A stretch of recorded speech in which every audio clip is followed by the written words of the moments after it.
Hello, everybody. It's Tara Boothby, Sojourn Psychology, and we are on episode 3 of Conversations for Restoration with David Hayward, the naked pastor, who I adore. This is, humane is one of Yeah, his pieces. So, David, you and I are not strangers, and we've done no, these calls before. yeah, yeah. We've done a few. We've done a few, and I Yeah, I don't know. We vibe well. We just we we do. were we friendship was a word that was on my mind since the first moment I met you. But I wonder if a lot of people feel that way with you. Well, that would be nice. I mean, I feel that way. I feel that way with everybody, like who I connect with in any way. Like even people who are commenting on my posts and I'll respond or whatever. I feel a deep connection. So, I Yeah. really do believe, I really do believe love is the glue that binds us all together. And any expression of that is exciting, you know? Yes. Yeah. Yes. So then a part of our conversations here, it's a place where hopefully some people who are wading through the hurt of spiritual transformation, or we'll talk about the word deconstruction maybe later on. But the naked pastor, can you give us the story of of your choice point, like how you got to the choice point where you said, I need to move into this naked pastor um, story and this giving back in a different way? Yeah. That's a really deep question. And you being a therapist, of course, it would come from somebody like you. But um, so we were talking before we actually pressed record about Thomas Merton, and he was really my first uh spiritual mentor. I never met him, but I met him. I really do feel he's one of my first spiritual mentor through his books. And the first book that I read of his was The Seven Story Mountain, which was a journal, basically. So that I my spirit resonated with that way of being um spiritual and that way of being somebody in the world. So I decided, uh, I'm not sure if it was even a conscious decision, but I just, that's the sort of style of ministry or whatever you want to call that I took on was sort of a memoirish Mm. kind of approach to things where I would share my journey as honestly and as vulnerably as possible, as transparently as possible. And maybe it might benefit you, you know? Yeah. So, when I read Seven Story Mountain and then his other journals, um, all of, I have them all, but ending with his Asian journal, I never felt like I was being preached at. I always felt like this is my journey, this is my spiritual journey. And if it benefits you in any way or informs your spiritual journey at all, then that's great. If not, just leave it, And Yeah. so that's been kind of my approach. And it was back in 2004 or 5 when I bought the URL www.nakedpastor.com because I thought, okay, I'm going to be a blogger, a pastor. I was a pastor at the time of a real local congregation, and I'm going to be as naked as possible, metaphorically meaning transparent, honest, real, vulnerable, raw, all that stuff.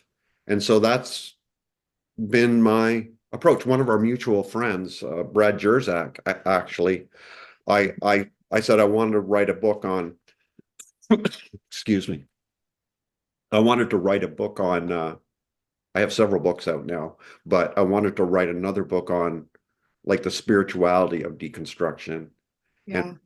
what I'm trying to figure out a way to do that. And he said, well, write it from your own story. And he said, that's your wheelhouse. So even he recognized that that's my way of being and expressing myself is sort of memoirish, you know? Yeah, and memoir seems like a really important word. And like with Thomas too, when I'm listening to you speak about Thomas and his humanity, his realness, he was so pious and he was so tortured by his own humanity, and he would get upset with other people, and then he'd have to navigate through how to like heal his heart and live in forgiveness, even though he was annoyed. Yeah, uh and he had this huge sense of humor. yeah, Like Jim yeah, Forrest tells a story of the first time he meets Thomas Merton, and Thomas is like rolling on the floor laughing. yeah. And I don't think he was drunk, because if whenever they put something in the coffee, he'll confess it in his memoirs. He didn't really like it when that happened. Although he enjoyed alcohol, on his Oh final yeah, trip to Asia, he would enjoy his beer or whatever, but yeah. yeah. I'll have to read that one. But what a good mentor. And it's interesting learning from, these very real people. So you're the naked pastor. There was this thing, something transformed in you, something changed your view of love, supernatural love, I will guess, that said it's okay to be real, or actually that being a real living breathing human being is going to do more for people than having a perfect pastor image. Yeah, I mean, that's something I um, kind of abhor. Like I abhor the top-down kind of approach to ministry. I can smell authoritarianism a mile away now, and um, I avoid it at all costs. So Yes. that is probably the most popular style of ministry, and I, even in seminary, that was sort of passed on. That's what they Yeah. kind of expect from leaders, you know. And sorry, I aspirated earlier today, and now my throat's really raw. So I've that's something that's happened to me ever since COVID, is I'll aspirate sometimes, which is really frustrating. So pardon me for my coughing. That's okay. And if you need water or something, just Yeah. So I've always taken the other approach where and it's kind of like I'm going to travel along with you, and you share your story, I'll share my story, and together we'll be like two blind men stumbling towards, bread, like that to me seems to be the most honest and authentic way to be a minister or a server in the world. yeah. So, and then I remember I was reading an article somewhere, and it had pictures and so on. It was a beautiful article where they were following. It was about this shepherd. I think it was in Afghanistan, in the mountains of Afghanistan or somewhere.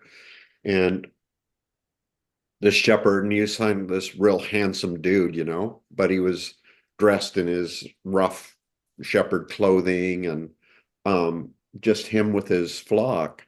And what was interesting to me was that he was never ahead of the flock leading them. He was always usually behind them, just following them around. And he was there, of course, to protect them from poisonous plants or dangerous precipices or wolves or bears or whatever was in the area, predators.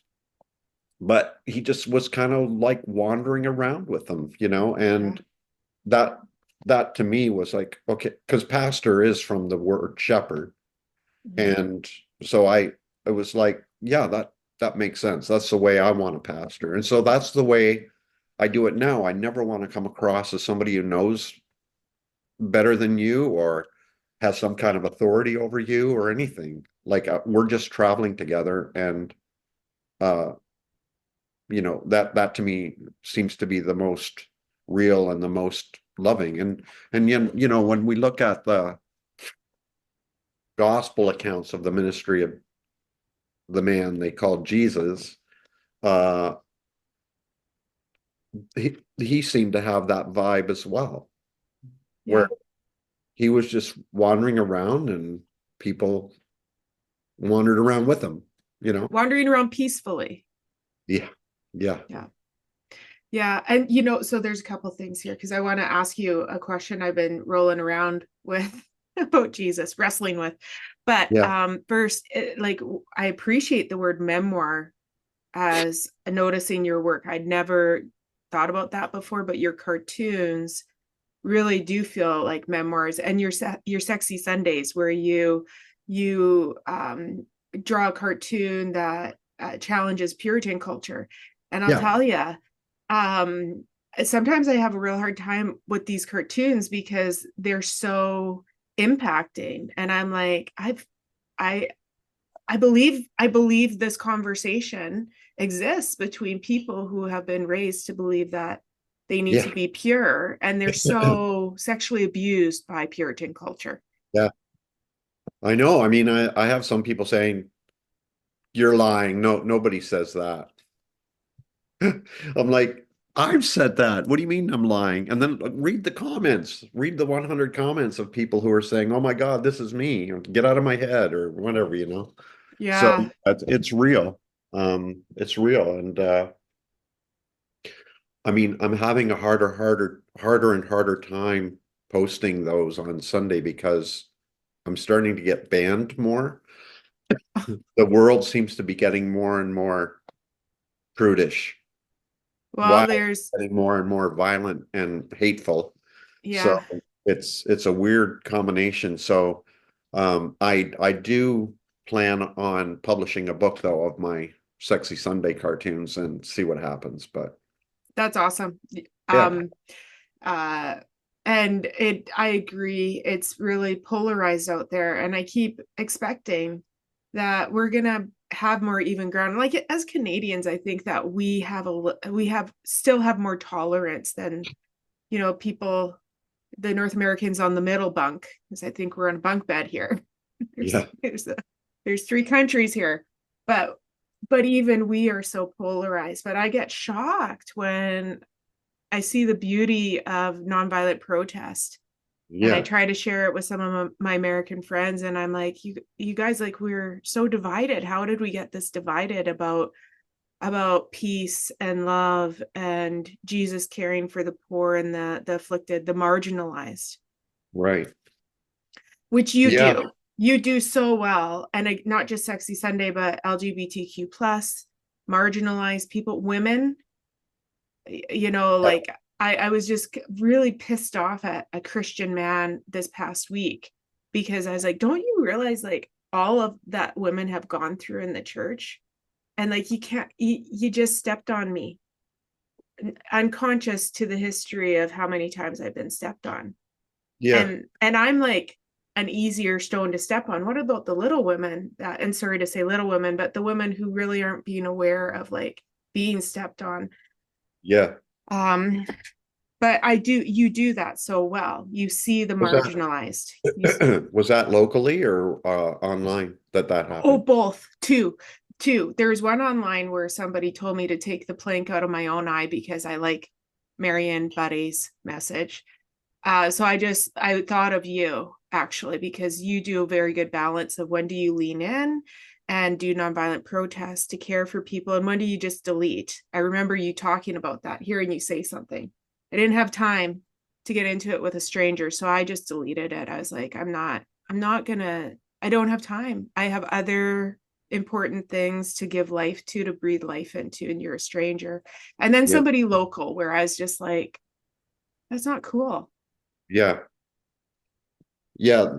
Um, I did a couple of cartoons about her, the bishop, and just the response. I just can't believe it. It's almost like people are feeling they have permission now to come out as hateful and so on. But I have to I really have to believe love will win in the long run.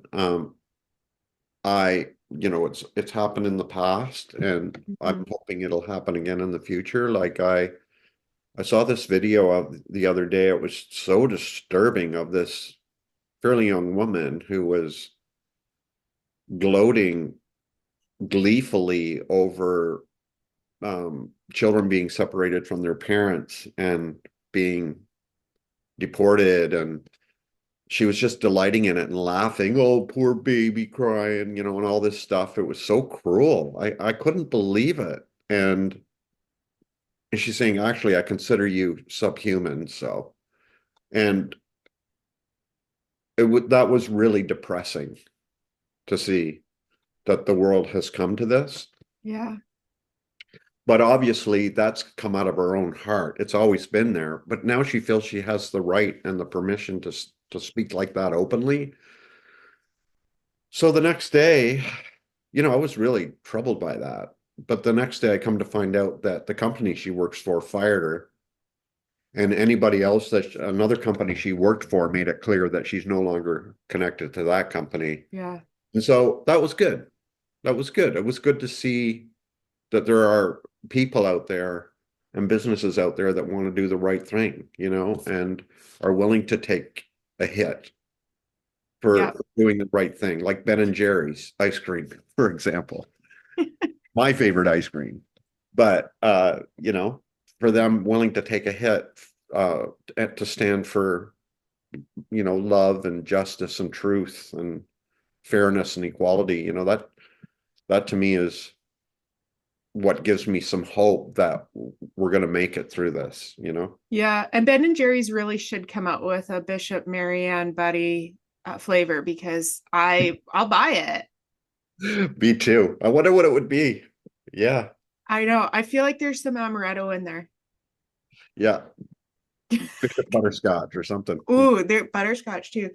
So this fits with my question, my Jesus-y question. Yeah. I spoke with my friend Tim about this on our last conversation on this little video thing that I'm doing here. But I just was struck by the humaneness. Like, Jesus was humane. Mm-hmm.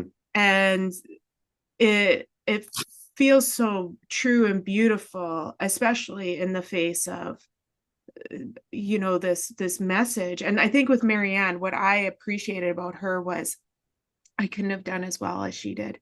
She remained like emotionally grounded. She was regulated, emotionally regulated. And she did such a beautiful nonviolent protest. And I was like, I don't know if I could have stayed within my window of tolerance. I don't think I could have done it. And I don't think I could have given all of that, what she gave to that message. I would have gotten afraid. I would have been troubled, and I would have caved into some of my own fear, I think.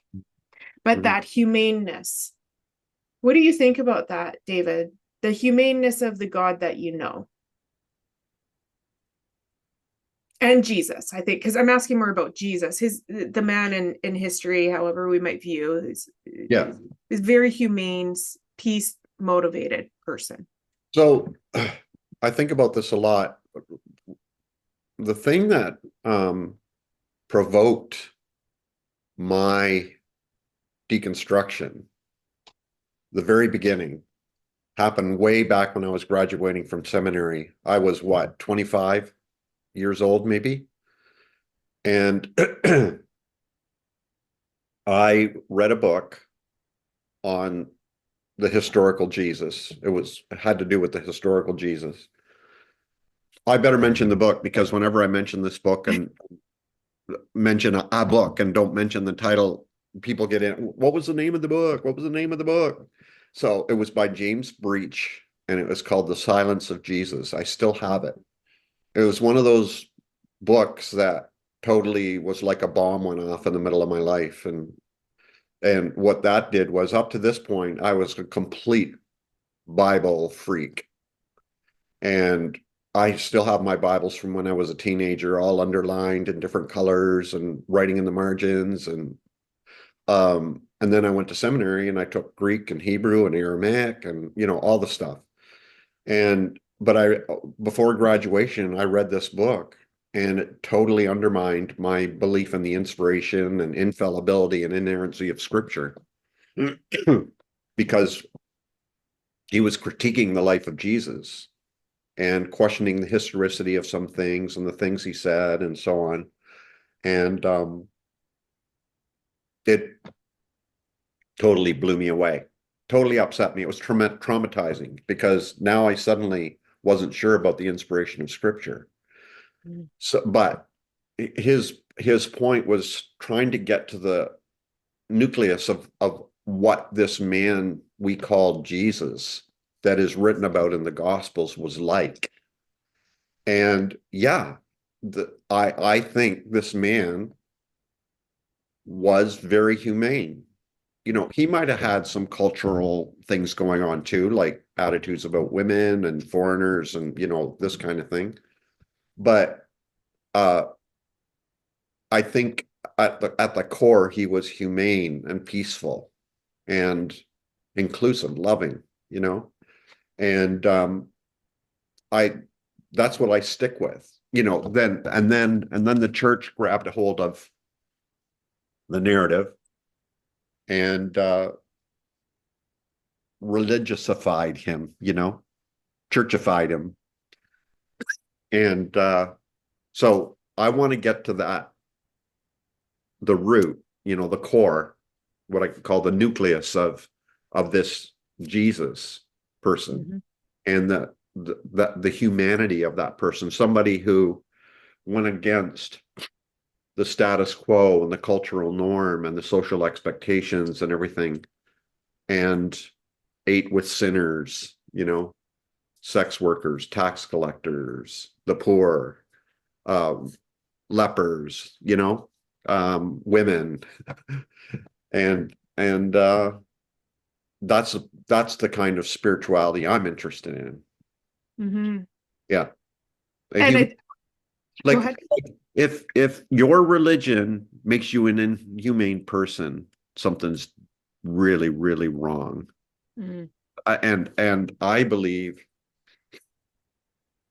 religion is just a tool that people employ to further their own heart's preferences and opinions and so on. Like, I really do believe that we choose what to believe, and because it suits us, it fits us. So cruel people have a cruel God. Kind people have a kind God. How is that a coincidence? No, it's not a coincidence. Kind people have a kind God.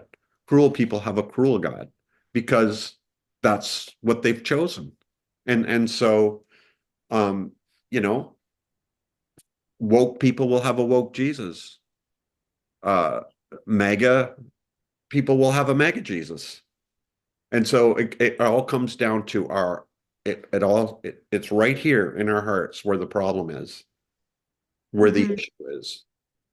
And, you know, everybody is going to find the religion or spirituality or whatever that suits that fits that. And so, yeah, that's something I firmly believe is going on, and that's why we're seeing such crazy expressions of Christianity right now, and violent expressions of it. Oh yeah. Because people have, you know, shaped God in their image.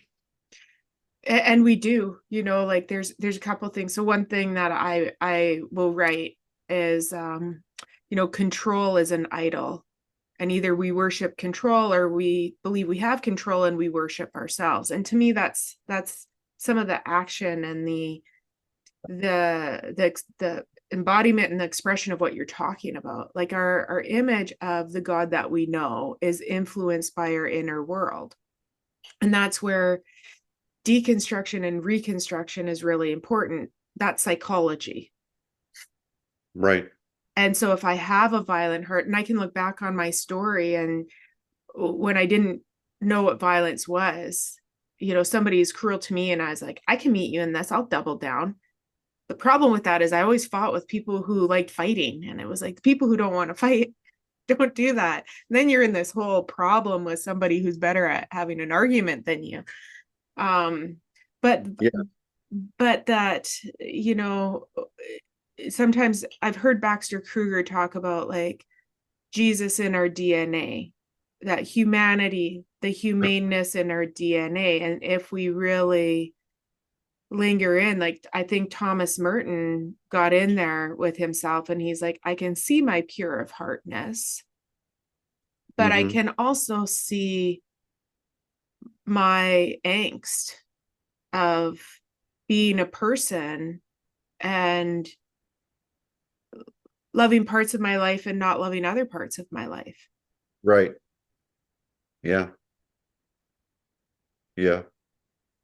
Yeah. I hear that for sure. And I think Thomas too, like he had some protest against the structure of religion in the church, but he had this really beautiful way of understanding like the liturgy of all of the saints. Everybody comes in to the song together. Right. And there is, I think too, so wow, this is a strange thing I never expected to say, but there's a liturgy aspect as well to your poetry and what you're doing. So you put out something that is very cheeky always, and we enter into it as we are. Like I have your Left Behind mug, and some people can enter into that story and that image very easily with me, and other people, it's interesting how people enter into a dialogue about that mug. Yeah. Yeah. Yeah. I can't show that cartoon anymore. On Instagram, it got banned for sexuality or something weird. So I've appealed it many times, but we live in a strange world. I don't know. Back to the Mm-hmm. it comes down to our hearts, Mm-hmm. our own. It all happens right here. One of our own fellow Canadians, Gabor Mate, which you've probably heard of. I love his work. I think he's doing really, really important work. Mm-hmm. Very humane too, very honest about himself. There's another one who's very kind of memoirish in his approach, and I really appreciate that. I know a therapist, I'm friends with a therapist in California who actually got certified under him, and you know, he is the real deal, so it's not a show. But I remember him being interviewed, and it might have been by Tim Ferriss, I think, but his he suggests that people are born one way or the other, and one way is the world is for me, and then others are born and somehow grow up, the world is against me. Yeah. Now, I can see that in my own family, in my own siblings, the difference. And um, so one, uh, let's say later in life, somebody takes a hallucinogenic, like maybe they want to do a mushroom trip. I don't know why I'm down this bunny trail, but anyway, it applies. Uh, they want to take a mushroom trip or whatever. So they take mushrooms. It's interesting because I've talked to people about this, and I've you might want to edit this out, but I've had one mushroom trip in my life, and for me, it was a very positive experience. It's very beautiful, and I felt the oneness and the unity of all things, because I think deep down inside, my orientation is that the world is for me, the world or the universe or whatever. But I know people who are terrified of taking mushrooms because they've had hellish, Yeah. nightmarish kind of experiences of being like monsters and creatures and being attacked and afraid, and they're afraid, right? And I know just from what I know about them that they feel they're fighting the world's against them, and it's an uphill battle constantly. And I think people carry that into their spirituality as well. Yes. where God is against me and I have to constantly beg him to love me. And I constantly have to, you know, Confess. do all these exercises and, all this self-flagellation kind of stuff to earn his favor and whatever. And others are like, la, la, la, la, la, God loves me. Just like live life. So it's interesting how two people side by side maybe grew up in the same home, but can have a totally different orientation towards, how. And so that I wonder if this applies as well with what we see happening right now, where these people claiming to be Christians are delighting in cruelty. Something a philosopher I read, Judith Butler, calls moral sadism, where they're Ooh. actually sadistic, but they think they're being righteous. It's so bizarre. Yeah, I would say that genocide is often a product of that, Yeah. that moral sadism and the violence of it. So then Yeah. what do you think about this language of the God that you know? Like I think that's part of your memoir too, is you don't try to put your own definitions, your own language of the God that you know in other people's mouth, is what I would say. I think you want people, you hold people in the palm of your hand. You're a symbol of attachment from my world. People are drawn to you and they're like, okay, here's somebody who can shepherd me and hold me light. And you're saying, hey, ask questions, but Uh-huh. you're not trying to tell people what to believe. Right. Very good. Yeah, Yeah. that's observant. That's So I true. answered my own And question. there's a couple of reasons for that. Mm-hmm. One reason is I have had some profound flashes of insight or experiences or moments where I have seen and felt and come to know on a deep, like knowing in my knower, that we are deeply and fundamentally connected and united, that we're one. Like this to me is a very fundamental Yeah. belief of mine, value of mine, not a belief, it's a knowing, a certainty. And and that this is the one reality. But we all, billions of us, we have our own take on this one reality, which is fine. And so mine is no more valuable than yours. Mm-hmm. We're all in this together. We're bound together. And there's this wide diversity of interpretations, apprehensions, expressions of what this reality is. So Mm-hmm. that's I really believe that's the reality we're dealing with. So I in no way want to claim I have the right way. I have my way is my way, and your way is your way, and it's fine. The other reason is I want to help everybody, and so uh, if I proclaim my way of thinking all the time,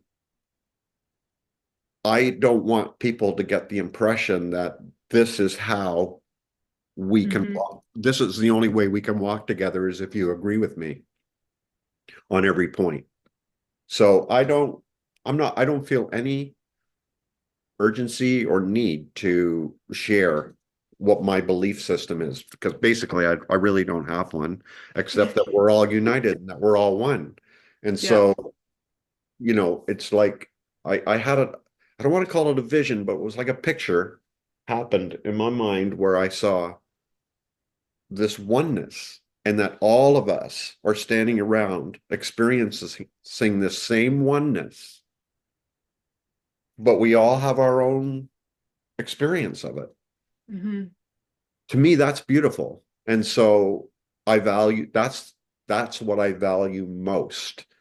So there's this unity and diversity. The unity is that we're all one, but there's this incredible diversity that should be respected and embraced and celebrated even. Yeah. And that to me is what I think makes good theology, healthy spirituality, and Mhm. functional community is when we celebrate diversity and don't require people to reject their distinctives, and that we can gather together like that. And you know, I have an online community called the Lasting Supper. Yes. As you may know, I've talked about it before, is very diverse. Anywhere from people in the ministry serving in churches and Christian going to churches, all the way to atheists, Buddhists, witches, you name it, the wide diversity. But the common core is that we believe, hey, we're all gathering around inside this one reality, and this is the way I'm expressing it. This is the way I'm interpreting it and expressing it. Right. Yeah, meeting at the table. And it's true to this idea of like a bottom-up theology. So humanistic psychology is really a bottom-up approach. We're not addressing the behavior, we're looking inside for intrinsic change and to how to like uncover the personhood. And this idea of holding people on the palm of our hand. So some of the attachment language is, whenever possible, follow my child's need, whenever possible, follow people's need, and whenever necessary, take charge. Yeah. And that some of it, it's like, if we're taking charge and we're trying to spoon feed our view of the God that we know, we've got it backwards. And it's uncomfortable. I can't prescribe to you who God is without, I think that's a God complex. I think if I'm trying to control your spirituality, and you can make it better, you can reprove me, but I do think that if we think we're saving people, I think that that's a God complex. I'd agree. Mm-hmm. Yeah. And so then, of course, other people feel abused by that. See, this is the thing that um, some people, I think, I'm going to make a statement here. I think deconstruction of your beliefs, your faith, will eventually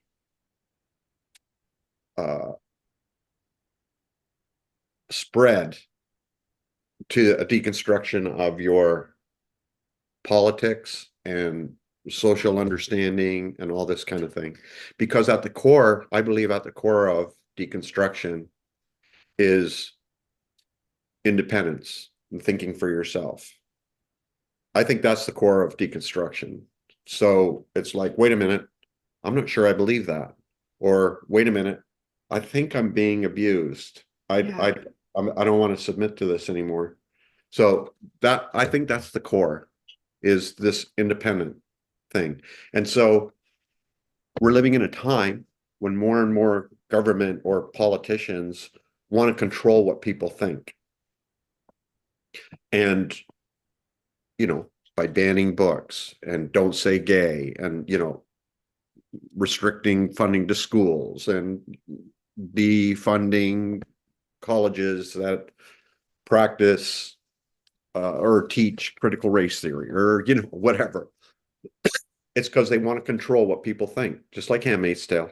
They just want to control the way you think. And so your deconstruction of your spiritual beliefs, it's going to trickle down into the way you think politically as well, because you were resisting an autocratic, authoritarian theology that was telling you this is what you have to believe or else. And you face the same thing in politics when they say this, there's only two genders and that's it. You can't think any other way. If you do, then you're going to be persecuted and defunded and shut down and all this kind of stuff. So it's, that to me is the core of deconstruction, is that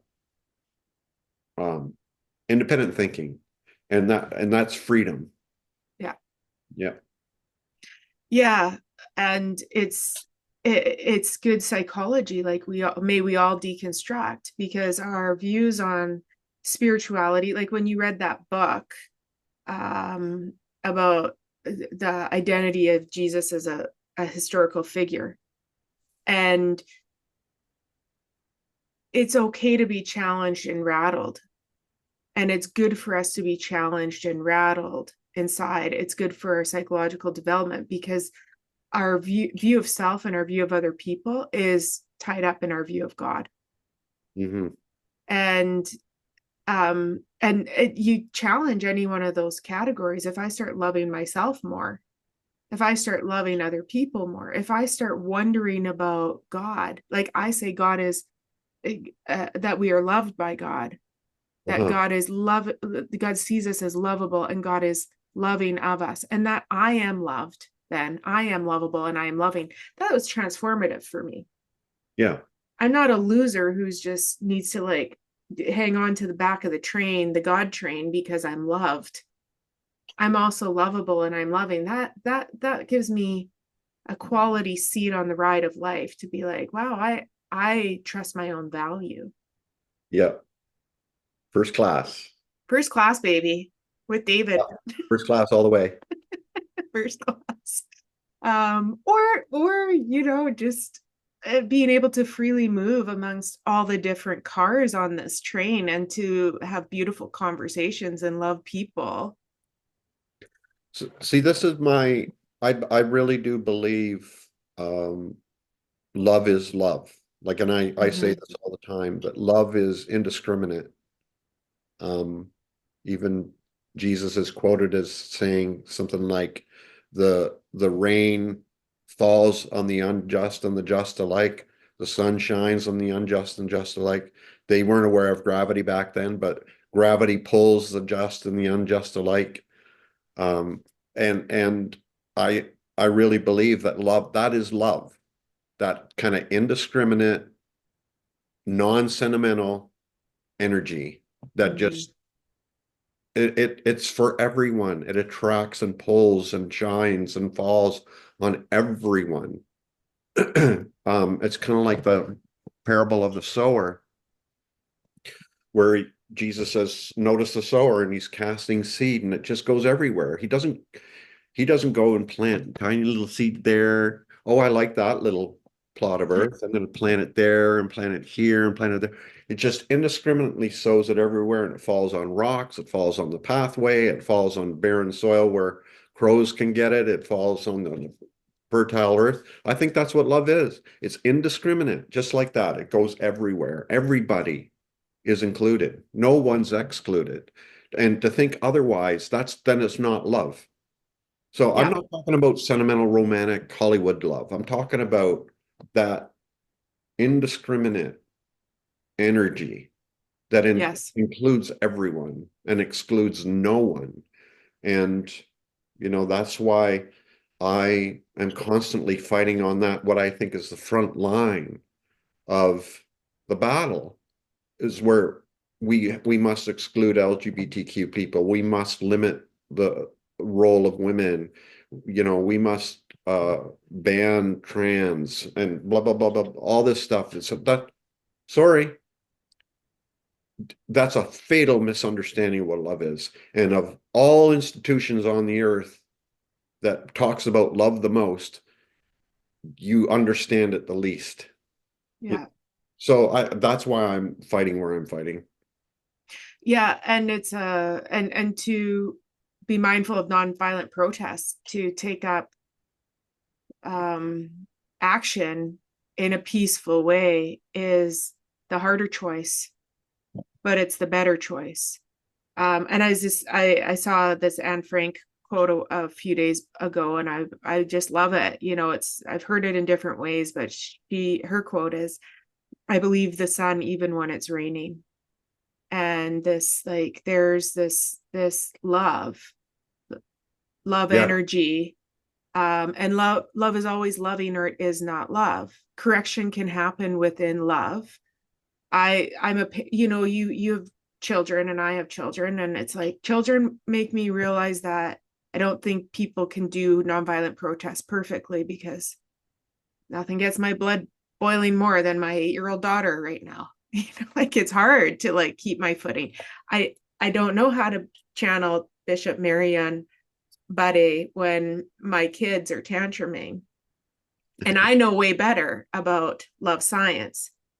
But I want to toss it back to you. But what I will say to you too is, like, with the love is fluff thing, it's like, well, come and talk to me about love science. Let's talk about attachment theory. If you think love is fluff and it cannot challenge the idea of, like, we don't just need nature, we need nurture to survive. Why do we need nurture? And there's a whole field of scientific theory and research that points to the vitalness of love for self, for other. And so then, of course, I'm questioning supernatural love, inclusive, non-discriminate. And non-discriminate doesn't mean we just blindly love people and it's not fluffy. What you do is not fluffy. What you do is actually dangerous. People are really mean to you. When people are mean to me, I often think of, like, what would David say? How would this be for David? Because I trust you get it way harder than me. I don't know, but I do get it hard. That's for sure. I think you do. It's very nasty. But I had a couple of people recently, like I posted a trans positive cartoon the other day, and somebody messaged me and they said, I'm actually an atheist, but I really appreciate the Jesus that you represent in your cartoons, or your attitudes. And he says, I'm a trans person too, but I feel safe, on your page. This is Instagram. And then I had another person contact me saying, I'm a trans Christian, and this is the only page where I actually feel safe. Yeah. And just thanking me. Now, it's hard work. I'm constantly having to weed out hateful seeds. And that takes a lot of work. But, I think if we can create beautiful spaces, safe spaces for people, that's all we can do. That's all I can do right now. And is in my little corner, create a safe space, but it can make all the difference in the world. It's like my cartoon that I just posted today. It shows a guy planting a heart in the soil, and he's being swarmed by hateful protesters with all kinds of mean things on their signs. And but that's all we can do. But we have to believe that it works in the long run. And so this leads into my thing, because my worry is, we'll talk about people deconstructing out, and like deconstruction is it basically means we look at our systems of thinking and we play the glass bead game, if you're familiar with Herman Hesse, where we're like, what is my philosophy? What is my spirituality? What is my theology or my psychology? And I'm not just like holding on to one thing unswervingly. I'm assessing my life by being informed by critical thinking and asking questions. Yeah. So I guess, like, and Herman Hesse, this is the best thing I've seen so far. He says, restudy and reconstruct. Now, he wrote that back in, I think it's the 60s. I should look. But how do you hold that? Because so many of our people and ourselves, we've been institutionally traumatized, we've been spiritually abused. And it's painful when a person realizes that abuse, that trauma. And I guess, what do you say to that? Like, because we want people to not get stuck in the pain, we want people to heal. So that's a great big question. It's not an easy question. Yeah, absolutely. We want people to heal. So one of the most helpful models for me, even though there's a lot of people that criticize it now and say it's inadequate, is James Fowler's Stages of Faith. But also Kubler-Ross's stages of dying, grief, Mm-hmm. dying. And these models, even though they feel inadequate now in some ways, like many people would say, these stages of death and dying, for example, they're not really stages. There may be phases now when people can travel in circles or skip one or skip two or whatever. But for me, it's a pretty good model to that I think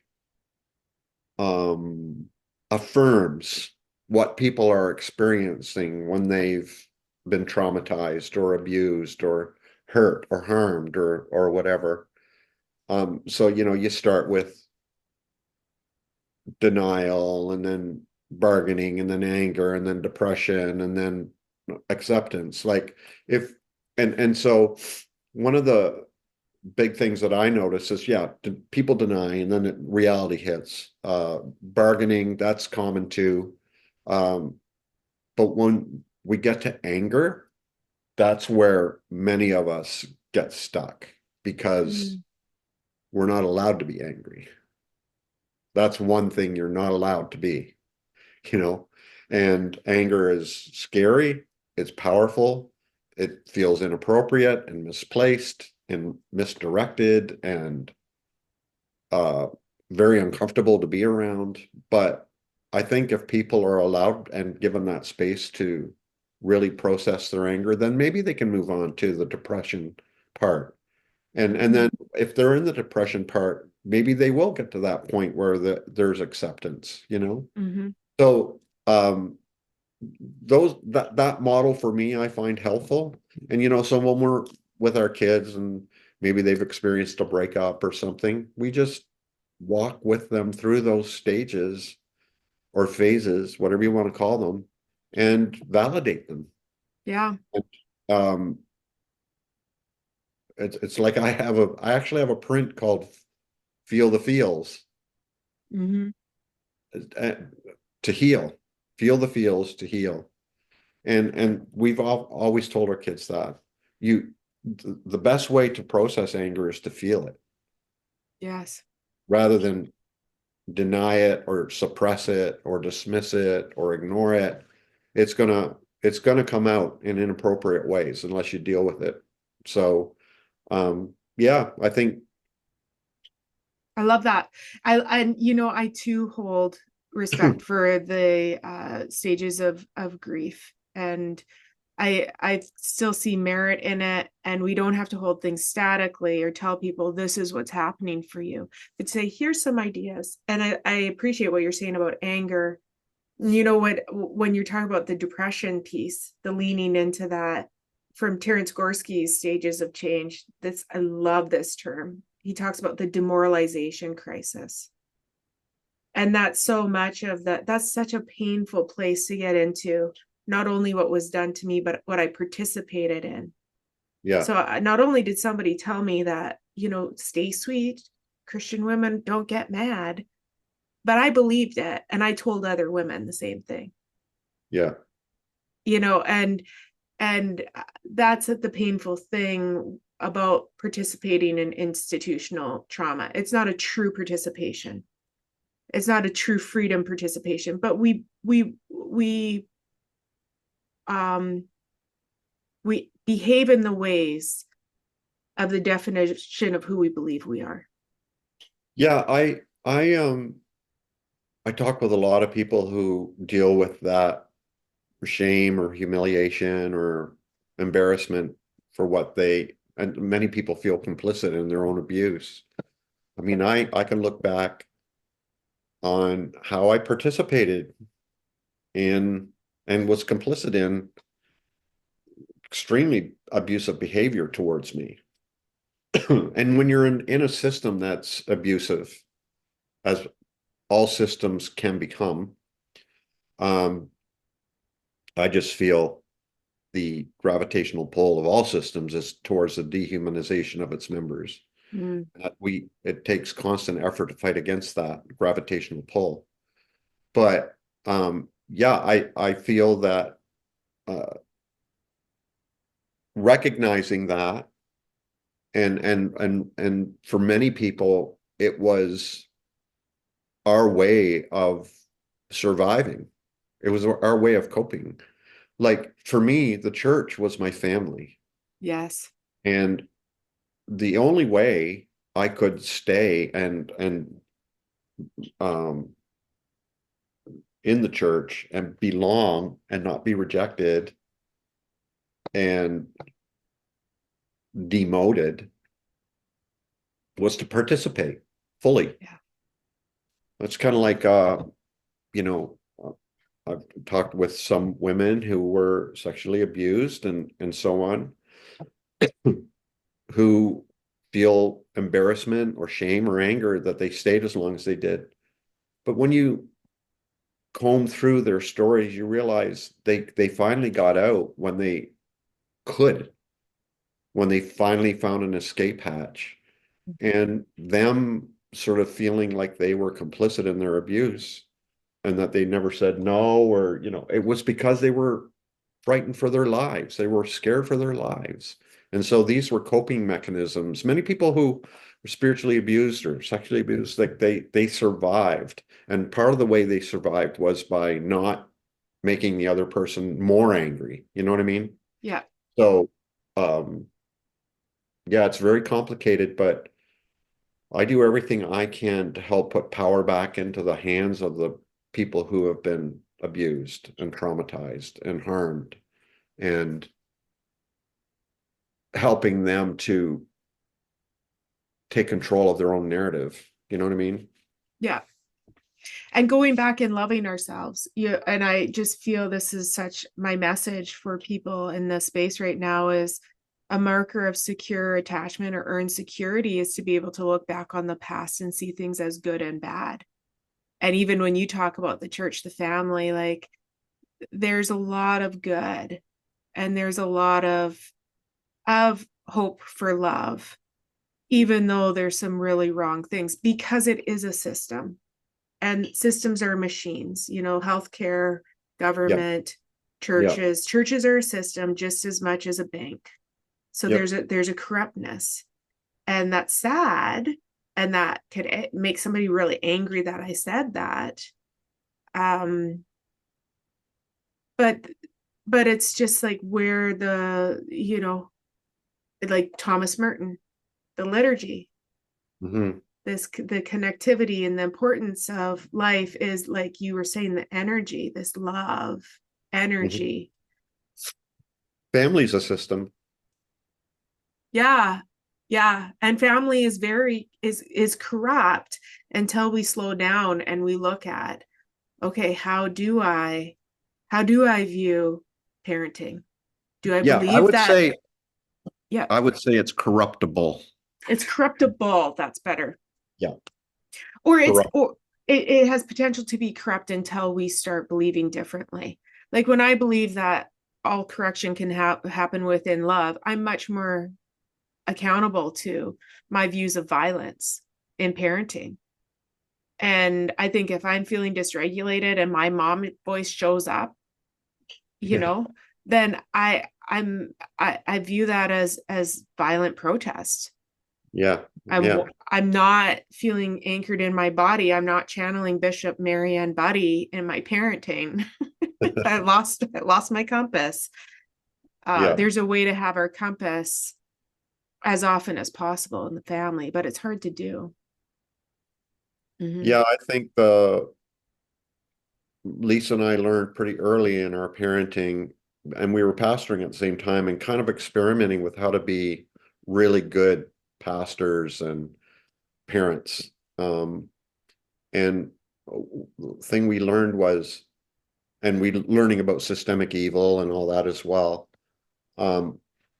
that our number one job is to keep our hands off, like Mm. somehow uh make space for the freedom of our kids and the members of the church, um and to work 100% full effort on preventing that gravitational pull towards control, manipulation, coercion.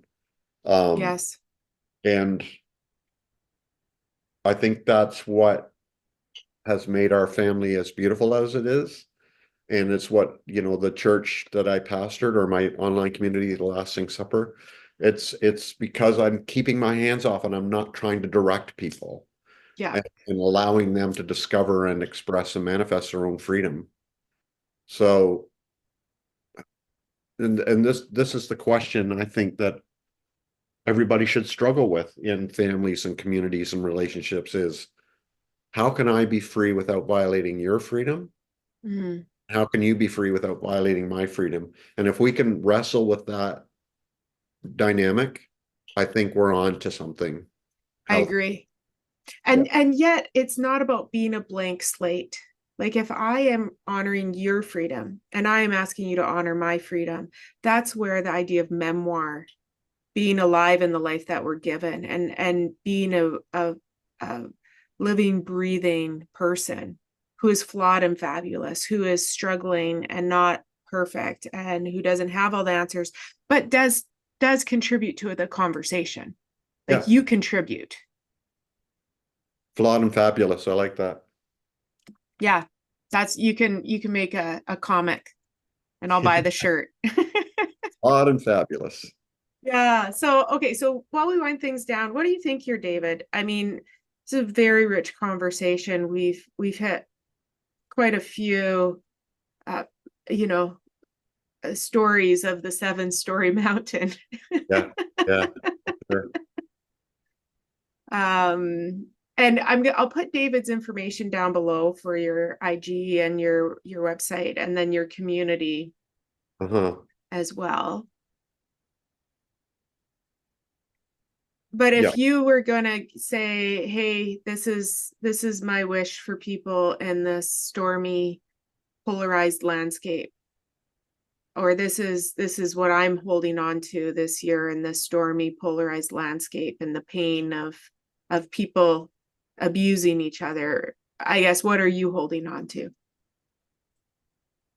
Beauty, really. Beauty. The beauty of love. And I just had this image pop into my head of walking across a gravelly hill just full of stones and everything. And then you come across a beautiful red poppy in the middle of that, and how it stops us in our tracks. And we're like, oh, it's just so beautiful. It just stands out. And that one little flower in the midst of all that hardness, it makes us stop. And I have to believe that that's what matters. And we hear all that all the time, just small acts of kindness. And just smile at somebody today and say hi, or say, I really like your hat, or just these This little tiny things can you know make a huge difference in the world. Some of the heroes, like at a Second World War, and the people who I remember this uh German or French person, I can't remember now, who helped like 30 maybe Jewish people escape. And they're a hero today, you know, I just just watched this movie too. There's I might be the same person. I can't remember the name, but he had a factory and he saved hundreds of thousands of people. oh, well, that's a lot. I'm talking about 30. Save one just is like, saving a few people. Like, it and makes all the difference in the world. and I think by saving too, just to like clarify, we're not talking about conversion. We're No, no, talking no. about the like draw somebody in to a safer place, a healthy, emotionally safe place. Yeah. Yeah. So and the way I do it, I live pretty remotely here. I see a few people in my life, but mostly I'm online. And my little acts of kindness are when somebody comes on and dismisses somebody's transness. and says, well, I love you, but you're deluded, delete. I just Yeah. delete. And that one little push of the button, delete comment is creating safe space for not only that person, but other trans people who are, you know, who are there or who Yeah. are, checking it out to see. Like, so all those little acts of kindness make a big difference in people's lives. And that's what I want to do, in the face of these sweeping uh claims of cruelty and heartlessness and um fear and all these things. I think the thing that's going to work is authentic love expressing itself in real physical ways, so that's what I would leave with people who are listening today. Yeah, that's beautiful. And that authentic love expressing itself in real physical ways, that is looking for that. Like Fred Rogers' mother, who was like, it's Yeah, dark out there, baby, but look for the helpers. And we look for those who are moving within love's kind to remind us of our own DNA. Like, it's in us. It's our survival is to be yeah, loving, to be yeah, loved, lovable, and loving. That is our nature complex, or our nature aspect in evolutionary psychology. Okay, I adore you. This is amazing. Did you have one more thing to say? It sounded like you might. no, no, that's enough. That's enough. Okay, we've had Enough. enough people. That's enough. Yeah. All Oh, right, one person. Yeah. yeah, thank you so much, David. And I will put David's information below. And yes, be gentle with ourselves and look for those things that are of love's kind. And Yes. the love that is non-discriminate, and the love that is always inclusive. Yeah. Yeah. Awesome. Thank Oh, you. yeah, bye-bye. Bye.